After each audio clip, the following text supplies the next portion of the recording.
दरम्यान नाशिक महानगरपालिकेच्या इतिहासात प्रथमच भाजपचा झेंडा महापालिकेवर फडकला, याचा आढावा घेतलाय आमचे प्रतिनिधी मुकुल कुलकर्णी यांनी।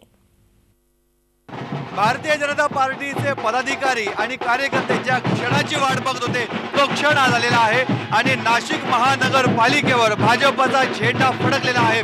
आपण आता महापौर यांचं निवासस्थानापाशी आहोत। रामायण हे नाशिकच्या महापौर यांचं शासकीय निवासस्थान आहे आणि त्या निवासस्थानावर आपण बघतोय भाजपचा झेंडा हा फडकलेला आहे।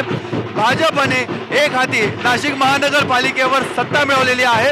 आजपर्यंतच्या नाशिक महानगरपालिकेच्या इतिहासामध्ये पहिल्यांदाच भाजपला एवढं घवघवीत यश मिळालेलं आहे आणि भाजपचा पहिल्यांदाच इथे झेंडा फडकलेला आहे।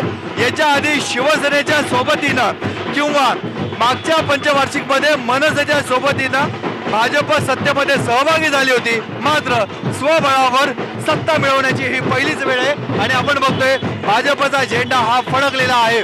आता इथून पुढे भारतीय जनता पक्षाच्या माध्यमातून 5 वर्ष नाशिकचा विकास केला जाणार आहे।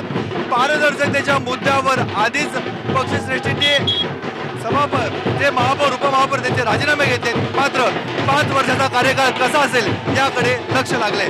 जर्नलिस्ट सोनू भिडेचा मुकुल कुलकर्णी, झी मीडिया, नाशिक। झी 24 तास रहा एक पाऊल पुढे।